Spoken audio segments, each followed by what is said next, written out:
So the reason this works is because people make decisions based on emotion and how they feel, and they go with their gut or what feels right.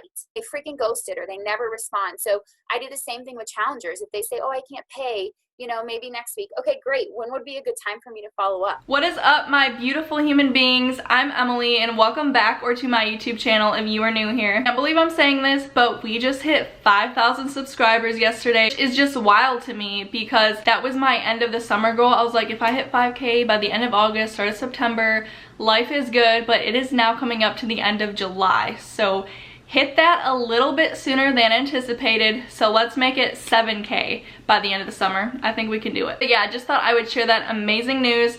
And going on into today's video, we are taking a look at a cult classic. We all love it, a team Zoom call by Beachbody. And it's more of like a training workshop one, which is just even better because they reveal all of their emotional and psychological tactics that they like to use on people. So it's gonna be a good video. Let you guys know the drill. If you haven't subscribed yet, go ahead, hit that subscribe button, turn on the post notification bell, like this video if you enjoy it, and go ahead and follow me over on my socials at emilyjfine. I love talking and connecting to you guys over there as well. But without further ado, let's go ahead and get right on into the video. And this one is going to sound counterintuitive to what I'm going to teach you. But even though I'm giving you key phrases of exactly what to say, stop looking for the perfect thing to say. And I know that's like going against exactly what I'm teaching you guys, but you have to be willing to fail forward and try these phrases, putting that, you know, I would keep them in their original phrase because that's why they work and that's why they're powerful. What are you getting? Love you. But still knowing that, like, you still need to sound like yourself and you still be willing to fail forward. So that's a big one. Probably. Just nothing with beef. Sorry, my husband's getting dinner and I can't eat red meat right now. It makes me puke. Okay. Sorry, guys. So side note, moving on. Okay, so here are the some key phrases you can use for better conversations. So write these down. Again, we'll have the recording if you can't write fast enough. So key phrase number 1. I'm not sure if this is for you, but. So if you're a seasoned coach, you've heard this one, but if you're a new coach, this is so powerful. And a lot of people are like, well, how do you ask to the coaching opportunity? I ask everybody pretty much the same exact way. Like, I don't change it. Pretty much every time I say, hey girl, this may, or actually I don't use hey girls usually. I say, hey Katie, this may or may not be for you, but have you ever thought about doing what I do as a coach? That's pretty much like every single person. And I put examples here. I'm not sure if this is for you, but I'm running a coaching info group this weekend where we're going to share more about what we do as coaches, what the pay structure is like, and answer any questions.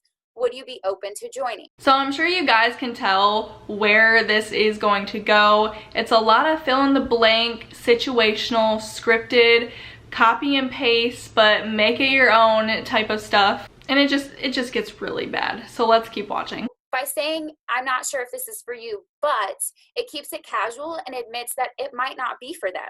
So then they kind of are more interested. It's kind of like reverse psychology. And then there's less pressure on the conversation because if they say, no, I'm really not, no worries. Like, it's not a big deal. It is not a big deal. And something with each of these phrases I teach you, or just in general, guys, is you have to become detached to all outcomes, because if you're attached to every single yes, you're going to get so discouraged and you're going to give up so quickly. But if you focus on your purpose and the fact that you change lives and the vision for your dream, like for your future, you won't get as discouraged. So become detached from the outcome. It's like the quote that I love to tell my coaches: focus on activity, not results. So focus on the activity of inviting, the activity of building relationships, of reaching out, of following up. But don't focus on just results, because guys, my activity this month doesn't reflect where I'm at Success Club 28. Not that that's bad, but my activity is higher than that, so it could get me discouraged. Does that make sense? I think that makes sense. Okay, I'm going to move on to number 2. And right there, she admitted it is kind of like a mind game, psychological, very manipulative. It's like Scrabble. They are trying to piece together all these words. It's almost sort of like a formula. The formula of what to say to get somebody to join. Open-minded. So this one's really good. So I used to ask people, would you be interested in learning more about what I do as a coach? And it's not that that's wrong, but one thing that I've learned from the greats, and I'm sure, again, if you've been around a while, you've heard this one, but a better way to phrase it is, would you be open-minded to learning more about coaching? Or would you be open-minded to earning extra income? how open-minded would you be to learning more about what I do? Are you open to learning more? And the reason that works better is because, yeah, they might be interested and they might not, but everybody wants to be considered open-minded or an open person versus like a closed person. And that's just so fucked up, how they focus on making somebody feel special, welcomed, and again, just very reverse psychology, manipulative. They try to get intact with your emotions and say certain buzzwords, keywords that will make you want to feel included and join. Oh, sorry, I need water.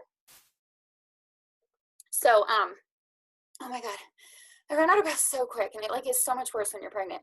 Sorry guys. So just asking if they're open-minded whenever you're asking, so just replace the word interested with open-minded, basically.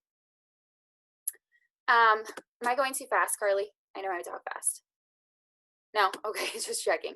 Okay, number 3. How would you feel if, oh my God, guys, this is so good. Okay, so something else I want to share is use these not only in your conversations, but your freaking call to actions. I used this the other day for the first time in my coaching career.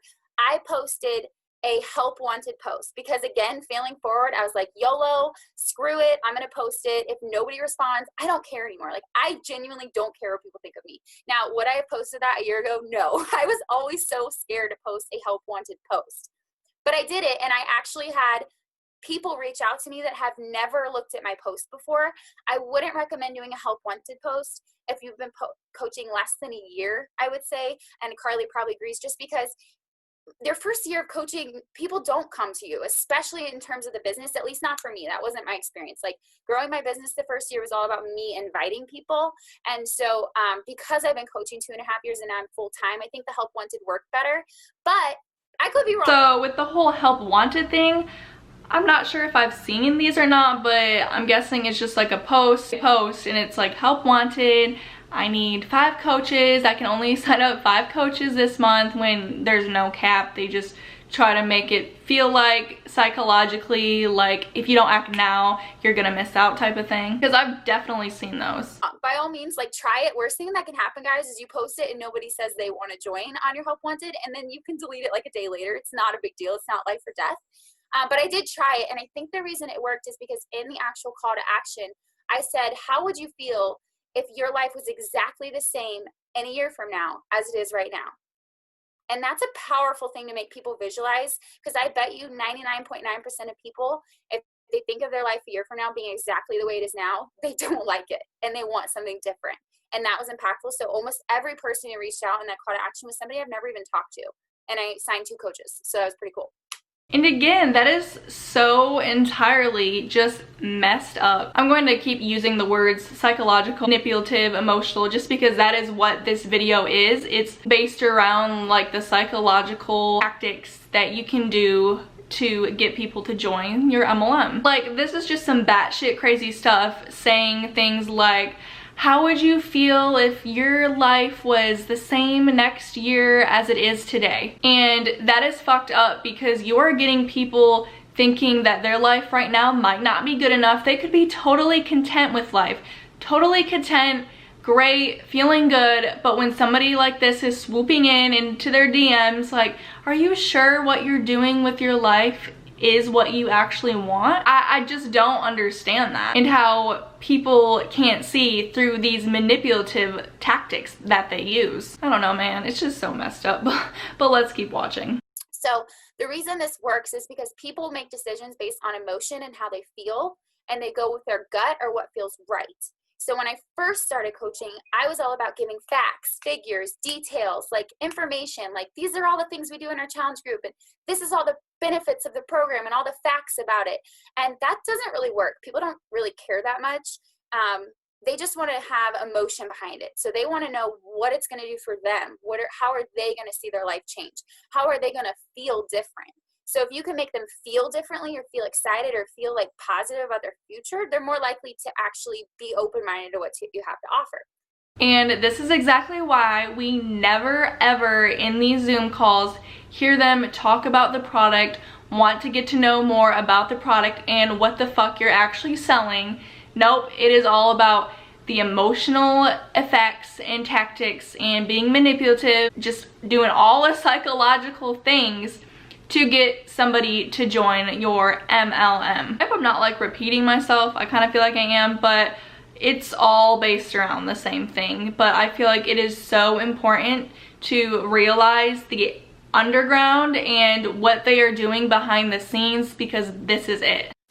And again, some examples. How would you feel if this time next year you were your own boss? How would you feel if you turned this around and committed to your fitness journey? That one's huge. Like if I was talking to a challenger, guys, I ask every challenger to tell me what they could imagine their life being if they changed. So I'll say, you know, how do I word it? I say something like, I want you to tell me what it would be like. What would your life be like? What would you look like? How would you feel? How would you live differently if you had met your health and fitness goals? And the answers I get are like deeply emotional, but that's super important because until they make that emotional connection, they aren't really bought in. And then another example, how would you feel if you could earn an extra $1,000 a month and be that's supposed to say completely debt-free?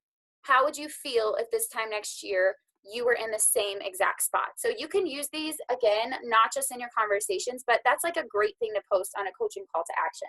Okay, first of all, fully income claim, you cannot just say, how would you feel if you were to earn an extra $1,000 a month? That is pretty much promising somebody that, hey, if you do this, you're gonna earn an extra $1,000 a month. Second of all, how would you feel if you were your own boss? Again, with the you don't own Beachbody, Arbonne, Monat. You are not your own boss. You are a representative of the company, and you're essentially just making everybody above you money. You're pretty much doing the dirty work. And that is exactly why I have issues with this business model. How would you feel if you were in the same exact spot? How would you feel if you were your own boss? They are trying to make you feel a certain way that you are not happy with yourself and where you're at in life at the moment, and Beachbody is the only thing that's gonna get you out of that rut or to the next level when you're gonna end up downgrading. Like, let's be real. It's very cult-like and emotionally abusive. Okay, number 4.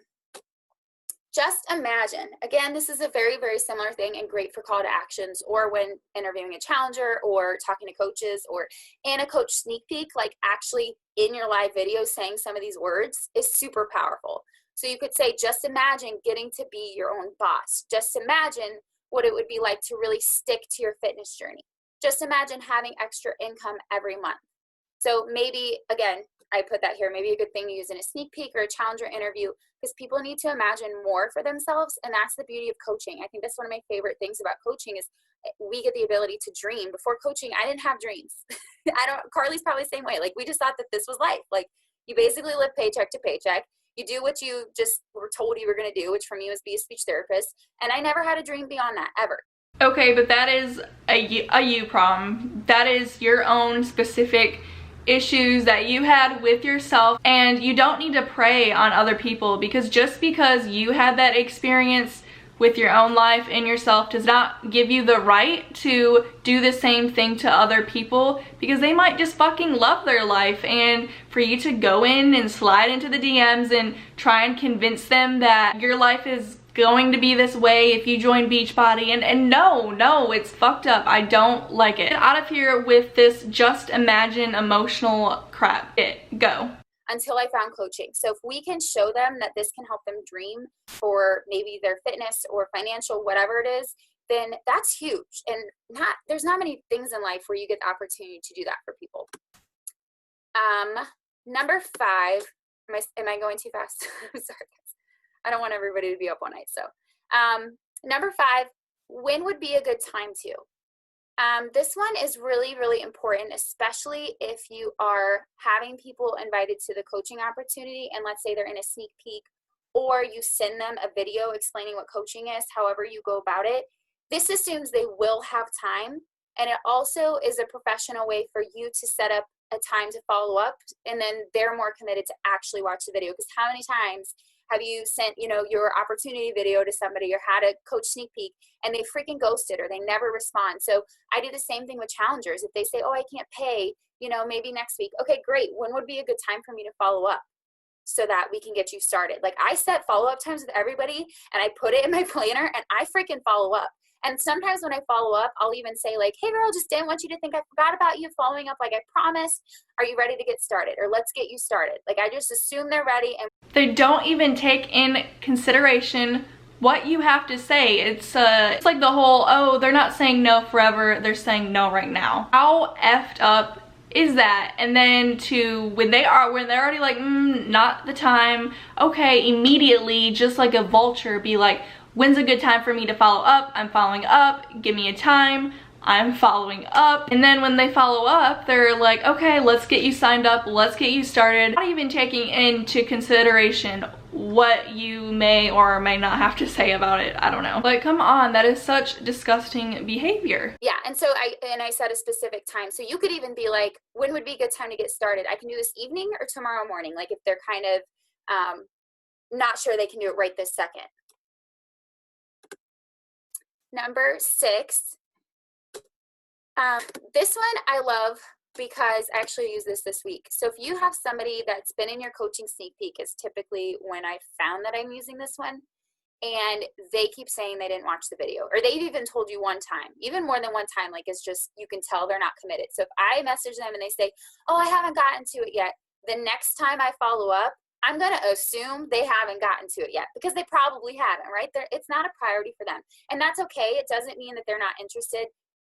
Just means they're not interested right now. And there we have it, folks. It's the whole, it's just a no right now, or it's just a, I'm not interested right now. And that is, ooh, no.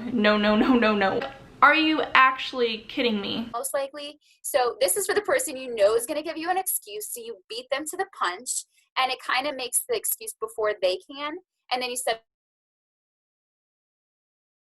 up a time to follow up again. But what this does is it gives you posture and you control over the conversation. And that's what you want. You always want to be in control of the conversations, not in like a, like a control freak kind of way. Just like that gives you posture and helps you take the conversation where you want it to go. So this girl kept, she told me, oh, I haven't had time, my family in town. So I messaged her again, maybe 2 or 3 days later. And I said, hey girl, I'm guessing you haven't gotten around to actually watching the video yet.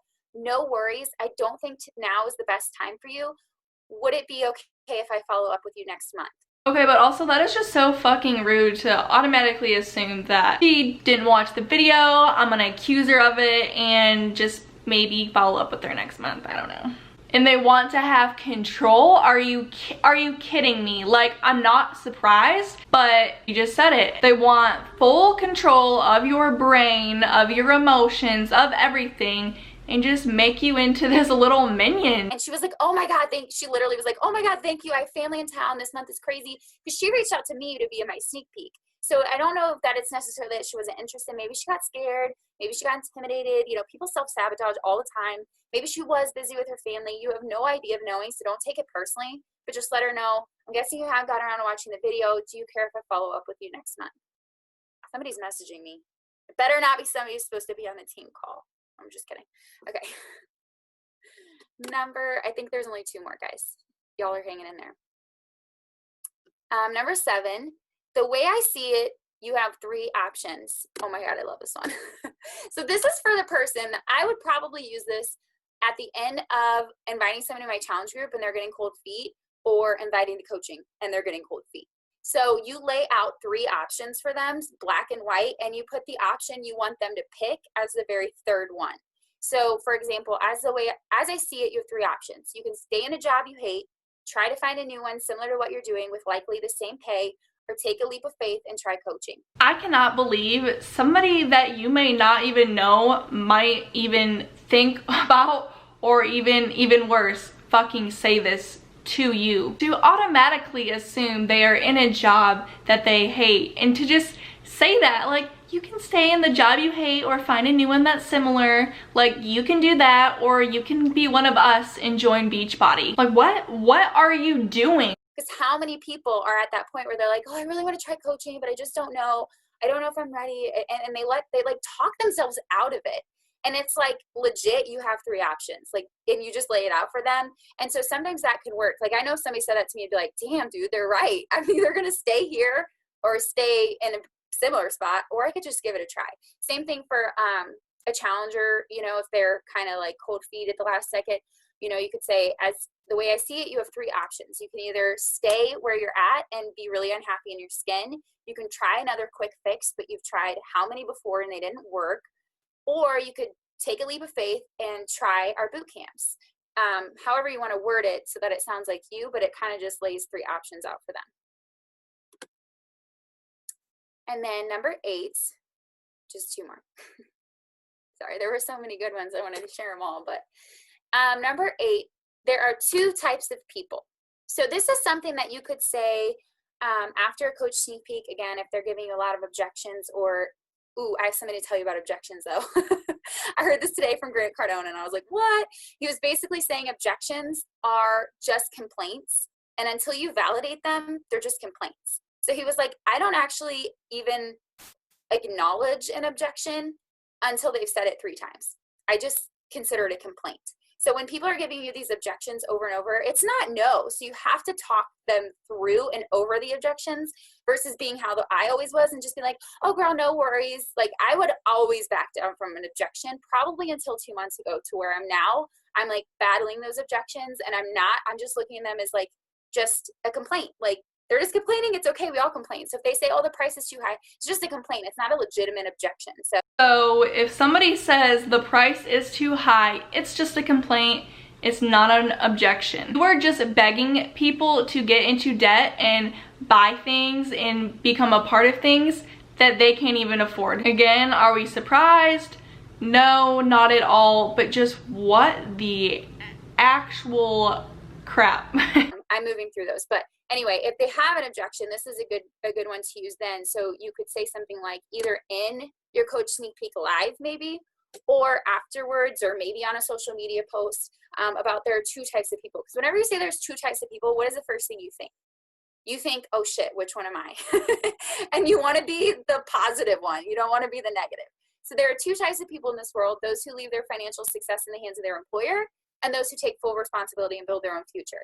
Guys, that's a dope ass thing to say in a coach sneak peek group, because they don't want to be the first person. I don't want to be the first person, or to use on a social media post or something like that, or even if you're having a conversation. Sorry, my air just kicked on. It should kick off in a second. But there are 2 types of people in this world: those who leave their financial success in the hands of their employer. What is wrong with having a job that you have guaranteed benefits for, being paid X amount every week, 2 weeks, month, however it goes for you personally?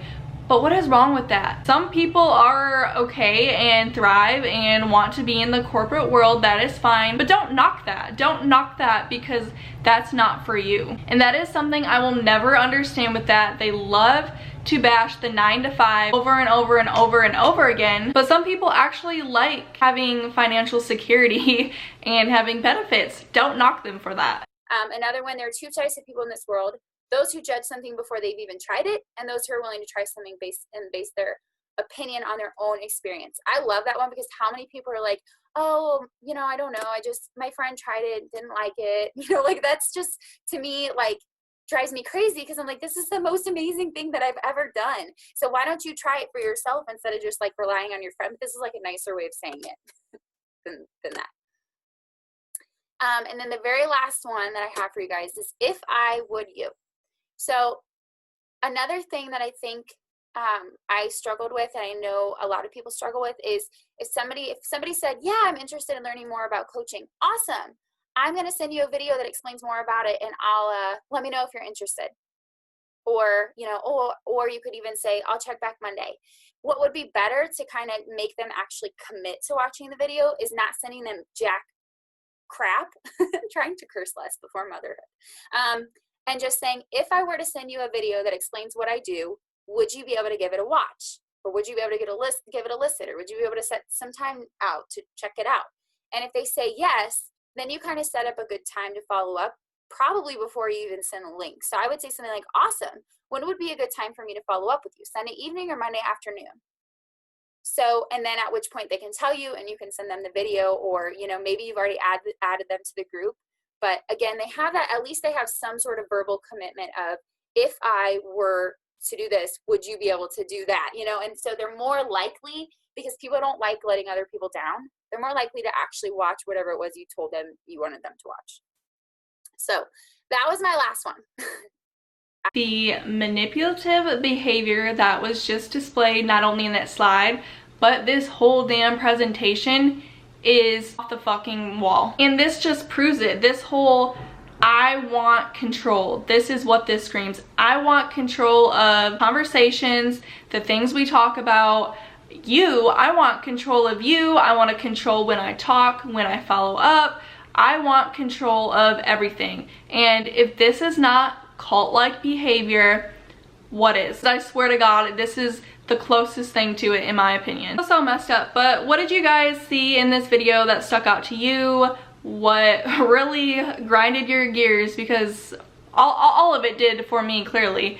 Enough to show it. Let me know your guys' thoughts and opinions down below, of course. Chat it up in the comments. And that is going to be it for today's video, guys. I will see you in my next one on Tuesday. Hope you all have a wonderful, great rest of your day. Bye.